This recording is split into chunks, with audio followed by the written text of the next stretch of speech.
A União das Casas Espíritas da Zona Norte apresenta O Espiritismo está no ar, um programa que anuncia, esclarece e consola.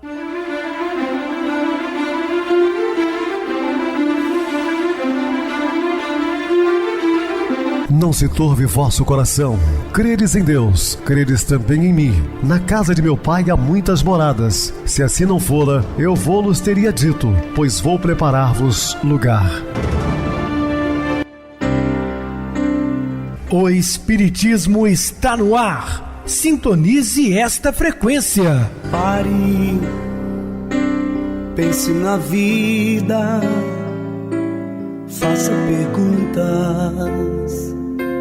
Uma ótima noite para você, muito obrigado pelo carinho, pela sintonia. Rádio Clube FM, sua voz é a nossa voz. Estamos no ar de segunda a sexta, desde 2014, pela emissora, depois também pelo YouTube. O canal é Viver _ Melhor.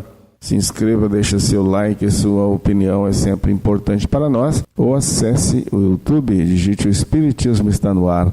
Lá encontrarão vários programas, inclusive o do dia. Lembrando mais uma vez sobre o bazar, que funciona na Casa Espírita Maria de Nazaré, na rua Diogo Álvares, número 133. É a rua da praça do bairro Benfica, com saída para a Nova Era. Prestigie o nosso bazar. Roupas lavadas, passadas, também calçados por apenas R$2. É uma maneira de você auxiliar também a nossa instituição, já que nós não temos dízimos ou outra fonte de renda. Necessitamos de recursos para a manutenção das nossas instalações e você tem aquele preço camarada com roupas e calçados seminovos. Prestigie o nosso bazar. Recebo carinhosamente meu querido amigo espiritista, trabalhador da Casa Espírita Maria de Nazaré, Adilson Reis.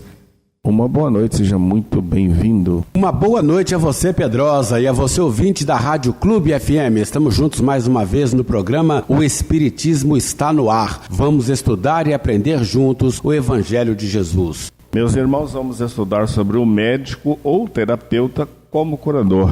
Dúvidas, entre em contato conosco, ligando para Clube FM, que é 0 operadora 32, seu WhatsApp 999327758. Quer falar comigo? Utilize a TIM 988012675, o WhatsApp 9844949, novamente 59. O e-mail espiritismoestanoar@hotmail.com. Interajam conosco, façam perguntas, tirem dúvidas, podem dar sugestões ao programa. Estamos à disposição dos ouvintes.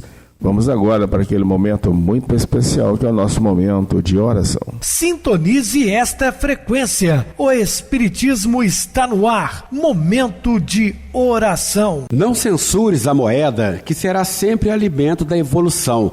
Reflete nos benefícios que ela pode trazer. Ainda assim, para que lhe apreendas todo o valor, se queres fazer o bem, não exijas para isso o dinheiro que permanece na contabilidade moral dos outros. Mobiliza os recursos que a infinita bondade te situa retamente nas mãos. E ainda hoje, em algum recanto de viela perdida, ao ofertares um caldo reconfortante às mães infortunadas que o mundo esqueceu, perceberás que o dinheiro, convertido em cântico fraterno, te fará ouvir a palavra de própria luz, da própria gratidão, em prece jubilosa. Deus te ampare e abençoe sempre.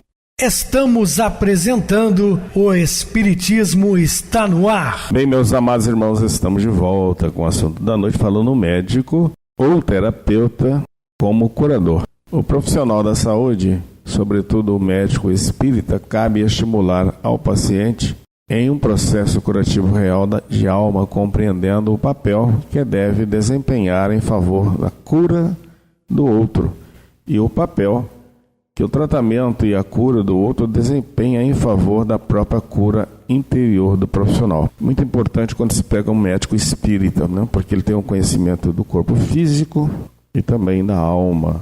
Então, quando você encontra um médico espírita, realmente é fantástico. Não compete ao médico dar sentido à vida de seus pacientes, mas certamente compete ao médico acompanhar e estimular o paciente no encontro de seus sentidos significativos da vida. Por que eu estou dizendo isso? Porque o médico espírita, ele tem um comprometimento com a espiritualidade maior, então ele tem uma maneira diferenciada de abordagem, né, do paciente, sem impor-lhe a doutrina religiosa. O que não acontece, infelizmente, com determinados médicos religiosos que querem passar para os seus pacientes a sua crença. Eu sempre gosto de dizer isso aqui, isso é falta, inclusive, de sensibilidade, de falta de respeito com o próximo. Você não tem que impor fé nenhuma a ninguém. Isso não se faz. A não ser que a pessoa ou se predispõe a perguntar, a tirar as dúvidas, tudo bem. Mas não vai ficar pregando religião para os outros, não é? Respeite a crença dele, em primeiro lugar. O direito de escolha de cada um, que nós não podemos jamais violentar. Compete ao profissional auxiliar o doente no encontro dos porquês e paraquês da vida. Seja ofertando a instrução técnica que esclareça a conduta, seja alimentando a esperança, o ânimo, a confiança, seja auxiliando o indivíduo a elaborar sua história, experiência de vida e escolhas dentro do limite de suas capacidades. Não é? O processo terapêutico consiste em uma viagem ao interior do coração do ser humano, em busca de seus significados profundos, a fim de encontrar a fonte. Então o médico espírita ele vai a fundo muitas vezes, levando ao paciente a uma autoanálise de si mesmo, uma grande reflexão, os porquês, né, de que ele está passando por essa doença, o que levou a enfermar-se, vai mostrar que foram condutas, né, desregradas que levou a essa enfermidade. Então ele vai tomar conhecimento e a partir de então mudar a sua maneira de ser. São necessárias confianças, honestidades, empatia e paciência para ser um processo de cura efetivo, pois compete ao indivíduo encontrar em si os recursos autocurativos, auxiliado pela presença e pela parceria do terapeuta com o estímulo que direciona nesse processo. Então o terapeuta tem uma importância muito grande nesse sentido. Não se justificam encaminhamentos para psicólogos, psiquiátricos, de tantas condições emocionais de simples e média complexidade, que deveriam ser da competência de abordagem de qualquer profissional de saúde de nível superior, sobretudo do médico que trabalha com o corpo, o qual não funciona como um carro que estraga e retira-se uma peça, ou troca outra e resolve o seu problema. O corpo é como uma televisão, mostrando em sinais e sintonias, em sintomas, as imagens da história do paciente, da novela de sua própria vida, das suas vidas sucessivas, de suas escolhas e decisões. Então o médico espírita ele tem essa capacidade de percepção, né? Ali olhando para a tela, que é o corpo físico do paciente, o que tem de reflexo, o que ele está passando de sua história, né? O terapeuta compete ler os sinais que se expressam no corpo e auxiliar o indivíduo a decodificá-los segundo suas percepções, ampliando sempre o nível de consciência de si mesmo e de conexão com o seu eu essencial, sua parte sábia, o ser divino que há em si, o médico interior capaz de curar. Então nós temos, né, Deus em nós. Centelhas divinas estão em todos os lugares. Cada paciente leva o seu próprio médico dentro de si. Jesus ensinou-nos a buscar a autocura. Dizia que nós mesmos nos curaríamos. Vá que a sua fé o curou, não peques mais para não te aconteça o pior. Este paciente nos procura sem saber dessa verdade que está dentro de si a cura. O melhor que fazemos é dar ao médico o que reside dentro de cada paciente, a chance de trabalhar.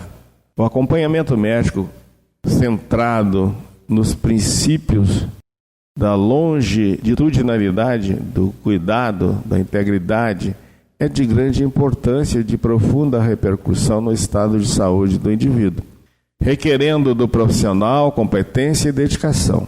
Naturalmente, este só conseguirá auxiliar aquele que o busca se estiver habituando à interrupção sadia, o autoconhecimento, o domínio de si mesmo, ao estudo constante e à ampliação de saberes, a capacidade técnica e pessoais que obtenham no contato com a diversidade humana e a multiplicidade das ciências e dos saberes.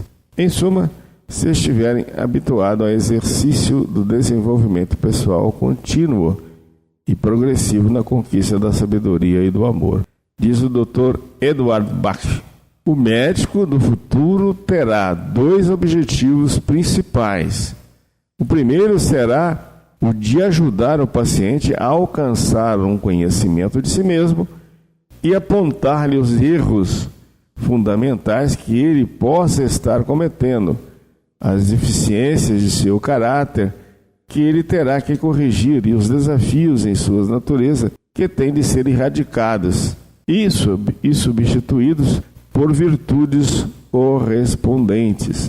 Esse médico terá de ser um grande estudioso das leis que governam a humanidade e a própria natureza humana, de modo que possa reconhecer em todos os que ele ocorrem os elementos que estão causando conflito entre a alma e a personalidade. Ainda tem que ser capaz de acolher o paciente de como estabelecer melhor a harmonia requerida, que ações contra a unidade deve deixar de praticar e que virtudes necessárias devem desenvolver para eliminar seus defeitos. Cada caso necessitará de um minucioso estudo e só os que dedicam grande parte de sua vida ao conhecimento da humanidade, em cujos corações, onde a vontade de ajudar, serão capazes de empreender com sucesso essas glórias e divina obra em favor da humanidade. Abrir os olhos daquele que sofre, iluminá-lo quanto à razão de suas existências e inspirar-lhes esperança, consolo, fé, que ele capacita em dominar sua enfermidade. Então, observe aí o médico do futuro, né? Como diz o Dr. Edward Bach, falando exatamente para que o médico trabalhe esse lado espiritual de cada ser, de cada paciente, mostrando valores, né? Mudando condutas, trazendo a responsabilidade que as doenças são causadas pelo próprio homem, né? Na verdade, não existe doenças, como fala Joana de Ângeles, mas sim doentes. Sob o prisma da imortalidade da alma e da reencarnação, consoante a doutrina espírita, o trabalho terapêutico é uma via de mão dupla em que ambos são tratados, terapeuta e paciente, cada um em sua área de necessidade, guardados os diferentes papéis que lhe cumprem executar nesse processo. Trata-se de um processo terapêutico de espírito para espírito, em que muitas vezes o profissional vê o paciente por poucas horas ou consultas, competindo a ele intervir com amorosidade e eficácia técnica, de forma a imprimir no coração daquele que está paciente o norte terapêutico que o permita caminhar com segurança em direção à cura. O cerne do trabalho terapêutico consiste em estimular o indivíduo no caminho do autoconhecimento, da autoaceitação, da autoconfiança e da autoexpressão. Esse último consiste no desenvolvimento da congruência interna entre pensamento e fala, valores e ação, que se desenvolve a partir do contato com a essência. A grande maioria da humanidade encontra-se longe desse contato real consigo mesma, como ser imortal que é, e por isso são tão frequentes as manifestações de espíritos assustados com a realidade espiritual que lhes devolve de forma real o fruto de seus plantios. Importante, pois, esclarecer o homem a respeito das leis divinas, como propõe o Espiritismo, mas fundamental levar-lhe à experimentação o contato com o divino, a partir da nossa experiência amorosa. Certa feita, ao final de uma reunião mediúnica de desobsessão da AMEMG, realizada no Hospital Espírita André Luiz, o espírito amigo chamou a atenção de todos para o efeito da prece ao final do atendimento fraterno aos espíritos enfermos que se apresentavam. Dizia ele que se deveria permitir que todos os espíritos atendidos sentissem o efeito benéfico da prece, pois que ela tinha efeito duplo. A oração, nesse momento grave, tem duplo efeito: aliviar e beneficiar o indivíduo, mas também propiciar a oportunidade de sentir-se amado, respeitado e acolhido pelo Pai, que é o anseio infinito de cada filho da criação. Não basta o respeito dos componentes da reunião ou de espíritos que orientem a tarefa. É necessária para a renovação e a sensibilização da vontade firme a experiência do amor do Pai, que pode ser proporcionada nesse instante de oração, enquanto o ser ainda tem a oportunidade de sentir a repercussão vibratória da fé, da confiança e da entrega do médium e orientador ao Senhor de todas as coisas, ao qual compete a regeneração de cada filho, por ser ele que possui a competência e a sabedoria infinita para tal. O processo terapêutico em atendimento aos espíritos sofredores de qualquer natureza e o atendimento nos consultórios seguem os mesmos princípios de respeito, valorização do lado sadio de toda criatura e a propiciação da experiência amorosa na relação, para que o ser se reconecte consigo mesmo e, por consequência, com Deus. O amor é o instrumento terapêutico por excelência. Bernie Siegel, célebre oncologista norte-americano, diz: para mim, o cerne do trabalho terapêutico consiste em ensinar as pessoas a sentirem e a expressarem o amor. E isso, descobri, depende da minha capacidade de amá-las e de demonstrar-lhes que são dignas de serem amadas. O amor não é ensinado ou cultivado na prática médica das universidades. Pelo contrário, ensina-se que o profissional deve manter distância do paciente, sem se identificar com ele, criando barreira. No entanto, a prática clínica e a fala dos abalizados terapeutas da modernidade tem mostrado que o processo terapêutico necessita essencialmente da empatia e da compaixão, que desperte em ambos o melhor de suas naturezas na relação. A esse respeito, o socialmente engajado médico americano Pat Adams esclarece: precisamos deixar de idolatrar a ambição e o poder e passar a valorizar a compaixão e a generosidade. A cobiça e o poder destruíram a profissão médica em toda parte. Temos é que fazer do amor a base do nosso sistema de valores. O médico espiritual André Luiz acrescenta, sintetizando: o médico do porvir não circunscreverá sua ação profissional ao simples fornecimento de indicações técnicas, dirigindo-se muito mais nos trabalhos curativos às providências espirituais, onde o amor cristão represente o maior papel.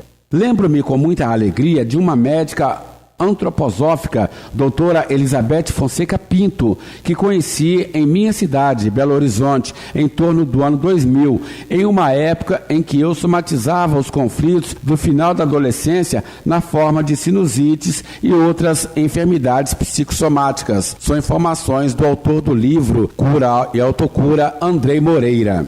O que me chamou a atenção na sua atuação não foram somente as consultas calmas e atenciosas, nem a prescrição competente que teve grande eficácia, mas o sentimento que eu tinha ao sair daquelas consultas. Foram 2 ou 3 somente, mas até hoje lembro-me da alegria que eu sentia quando me olhava no espelho ao final da consulta, e um sentimento legítimo de alto amor envolvia-me naquele momento. Até hoje fico perguntando-me o que ela fazia de tão especial para que eu sentisse aquilo, e a resposta simples que encontrei é: ela não me acolheu. Ela me acolheu, simplesmente foi competente, compassiva e empática. Amorosa, ajudou-me a encontrar meus porquês e paraquês naquela época, sem que precisasse me dizê-los, e reforçou em seu coração o movimento autocurativo que eu esforçava por imprimir àquela vida. Para que o terapeuta cumpra esse papel, deve estar inteiro na relação, consciente de que tem a oferecer, disposto a construir uma relação de ajuda autêntica. Carl Rogers, eminente psicólogo americano, ensina: nos primeiros anos da minha carreira profissional, eu me fazia a pergunta: como posso tratar ou curar ou mudar essa pessoa? Agora eu me enunciaria a questão dessa maneira: como posso proporcionar uma relação que essa pessoa possa utilizar para seu próprio crescimento pessoal? A relação de ajuda envolvendo empatia, confiança, honestidade, parceria e corresponsabilização é capaz de promover um ambiente favorável ao contato do indivíduo com o melhor que há em si, com a guiança interior, a sabedoria inata que promove a cura. O terapeuta é o parceiro que vai junto na caminhada do autoencontro, instrução e fornecimento de sinalizações e indicações técnicas, medicações, orientações, procedimentos, dentre outros, capazes de estimular o ser no desenvolvimento do poder pessoal, no reconhecimento de sua capacidade e possibilidade de cura. Na maioria das vezes, o paciente está imerso em sua dor e, na momentânea falta de percepção do contexto de vida, ou até mesmo parcialmente consciente, porém desesperado pela aparente impossibilidade de resolução das questões físicas ou dos conflitos que se somatizam. Até que a pessoa tome consciência de sua capacidade, enfrenta longos e sofridos processos de adoecimento e angústia, que, se bem conduzidos, podem guiar o ser à autodescoberta e ao desenvolvimento de recursos fundamentais para o autodomínio e o equacionamento dos problemas existenciais. O terapeuta deve ser acolhedor por excelência e capaz de guiar o indivíduo por entre as sombras de si mesmo, nas noites da existência, ao encontro da luz do alvorecer, que sempre chega instrumentalizando-lhe para ser cada vez mais consciente e senhor de si mesmo. Doutora Raquel Remen, autora de um curso para o resgate no sentido sagrado da prática médica em São Francisco, nos Estados Unidos, conta o relato de uma infectologista que participou do seu curso. Tenho muitos conhecimentos sobre a AIDS, mas o que quero é ser um colo para meus pacientes, um lugar de abrigo onde eles possam enfrentar o que for preciso e onde não estejam sós. À medida que se tratam os pacientes, os terapeutas são tratados de suas próprias enfermidades físicas e morais. O profissional é tão necessitado quanto o doente, e muitas vezes mais, pois além do adoecimento, tem a arrogância e a prepotência favorecidas pela formação médica atual. Grande parte dos profissionais acreditam-se autossuficientes e capazes de tratarem-se a si mesmos sem auxílio, sem buscar ajuda. Pesquisa realizada em 2008 no Brasil, pelo Conselho Federal de Medicina, informa que 44% dos médicos brasileiros, dentre os 7.700 que responderam à pesquisa, são portadores de distúrbios psíquicos, média superior à da população em geral e da causalidade múltipla. O que nos interessa aqui é a constatação de que o processo terapêutico é bilateral, diz Joseph Gleber. O médico entenderá que a insanidade do paciente, a se refletir na harmonia do todo, pede-lhe concurso e dedicação, sem a qual não conseguirá o seu próprio estágio de saúde. À luz da reencarnação, todos que são terapeutas na atualidade o são por misericórdia de Jesus, que os ofertou a oportunidade de trabalhar pela sua melhoria moral, pela sua sensibilização para com as dores e a necessidade dos outros e consequente reparação das faltas perpetradas contra si mesmo e o próximo, no passado espiritual, para a pacificação de suas consciências.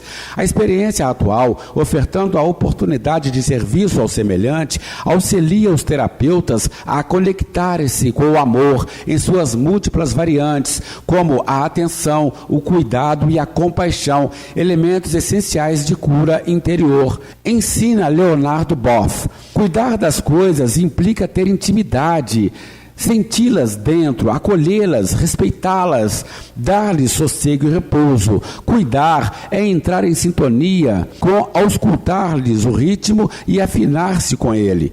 Esse modo de ser no mundo, na forma de cuidado, permite ao ser humano viver a experiência fundamental do valor, daquilo que tem importância e definitivamente conta. A partir desse valor substantivo emerge a densidade de alteridade, de respeito, de sacralidade, de reciprocidade e de complementaridade. Com relação à atitude perante o paciente, como no caso anterior citado, será útil ao profissional compreender que sua postura e, sobretudo, vibração são os potentes recursos terapêuticos capazes de marcar o doente e influenciá-lo em direção à saúde e à cura pela contaminação emocional e psíquica. Muito bem, Adilson, bem explicado. Vamos agora para o intervalo musical, a seguir a nossa oração final. Fiat Lux. Podemos imaginar como era tudo antes do primeiro segundo da criação? Narra o livro bíblico Gênesis que a terra era sem forma e vazia. Havia trevas sobre a face do abismo, mas o Espírito de Deus pairava sobre a face das águas. Que extraordinário poeta teve a ousada inspiração de definir em palavras tão breves o inimaginável e o impensado. O Espírito de Deus pairava sobre a face das águas. Desde sempre, concebeu o homem a existência desse ser não criado e criador, causa primária de todas as coisas. Exatamente ele, em um instante que transcende o tempo, emitiu uma ordem: Fiat lux, faça-se a luz. Um raio de luz irrompeu atravessando a imensidão. Um clarão afugentou as trevas. A divindade imprimiu sua primeira pincelada em um quadro cósmico que se encontrava em branco. A luz moldou as galáxias, acendeu as estrelas e a vida em planetas ainda nem descobertos pela nossa ciência incipiente. Foi assim que o mundo começou. A vida e todas as bênçãos de Deus começaram com a dádiva da luz. Luz de Deus que prossegue ardendo na escuridão, afugentando as trevas onde se encontrem. Também em nós existe um lugar que guarda a luz. Deus nos fez assim. Quando Ele determina, faça-se a luz, fala o infinito. Também fala a cada um de nós, pessoal e individualmente. Ele nos cientifica do que somos capazes. Como podemos escolher viver? Fazermos luz em nós. No entanto, como uma única vela não consegue debelar toda a escuridão, Deus nos acrescentou a capacidade de acender e fortalecer a luz uns dos outros, passando-a adiante. Essa é a forma pela qual a luz de Deus vai brilhar para sempre neste mundo, através de cada um de nós. Luz simboliza a esperança, a renovação. A cada dia, quando o sol pinta o céu com caprichosos tons, podemos reviver a magia daquele primeiro raio de luz e lembrarmos de que somos filhos da luz, conforme escreveu o apóstolo Paulo em uma de suas preciosas epístolas. Portadores de luz, nossa vida tem propósitos elevados. Que saibamos celebrar a beleza da criação e a maravilha da vida em cada raio de sol que ilumina nossos dias. Que transmitamos isso ao mundo, iluminando corações e mentes de todos os que cruzam o nosso caminho. A guerra é um período de escuridão promovido pelos homens. A nossa luz, unida à de outros tantos, pode estabelecer claridade nas mentes, diminuindo o poder dessas sombras. Percebendo como é tola a vaidade humana, a cobiça humana, os desejos de poder e mando, tudo tão ilusório e passageiro. E como é sublime a luz da fraternidade, da convivência das bênçãos, do compartilhamento de tudo que nos é ofertado por um Pai, que é a suprema luz. A maldade, a hipocrisia, a desonestidade são outros tantos planos de escuridão que teimam estabelecer seus reinos na face do globo. Aprendamos a fazer luz em nós, demolindo essas paixões que nos escravizam, e acendamos luz naqueles que nos estejam mais próximos. Pensemos em nós mesmos como uma vela, cuja chama pode acender outra, e mais outra, e muitas mais. Fiat lux, faça-se luz em nós. Façamos luz no mundo. Sintonize esta frequência. O Espiritismo está no ar. Momento de oração. Senhor Jesus, Mestre Divino, amparai-nos, Senhor, nesse instante, pedindo sua paz consoladora para nós no programa e todos os nossos queridos irmãos sintonizados com a nossa emissora, bem como seus familiares e amigos. O mundo precisa de paz, Senhor, não a paz que encontramos, mas somente aquela que Tu pode nos dar, que é a paz interior, a certeza da imortalidade da alma e da esperança em dias melhores. Que assim seja, graças a Deus. Meu querido irmão Adilson, suas despedidas. Mais uma vez, Pedrosa, muito obrigado pela oportunidade de participar do programa com você. Estaremos juntos e dispostos em outras oportunidades, assim Jesus nos permitindo. Obrigado a todos pela companhia, tenham todos uma boa noite, muita paz. Que Jesus nos abençoe. Boa noite para você, Adilson, muito obrigado pelo apoio aqui no programa. Boa noite também a todos os amados irmãos ouvintes do YouTube, internautas do Brasil, do exterior. Também nossos queridos irmãos da Zona Norte e de Juiz de Fora que nos acompanham com a rádio local 87,9 Rádio Clube FM. Continuem ligados ouvindo a nossa próxima atração, o programa Batidão com o DJ Tico, a seguir na voz de Ailton Moreno, Encontro Central. Boa noite a todos e até amanhã, se Deus quiser.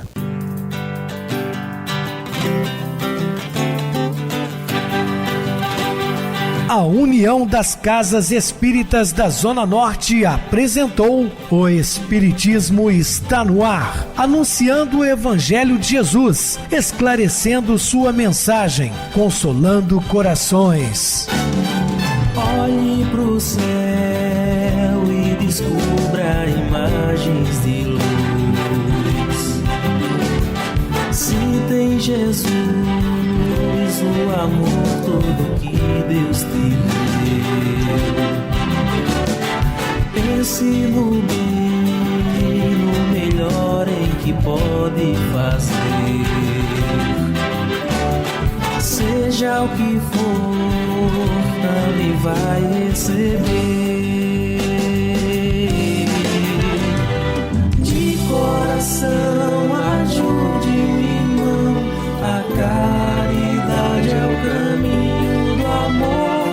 Faça ainda que possa sofrer, pois bênçãos de Deus há de ter. Ame, perdoe e viva melhor a natureza, o céu e o mar. Veja o encanto que a vida nos dá, a chance eterna que temos para amar.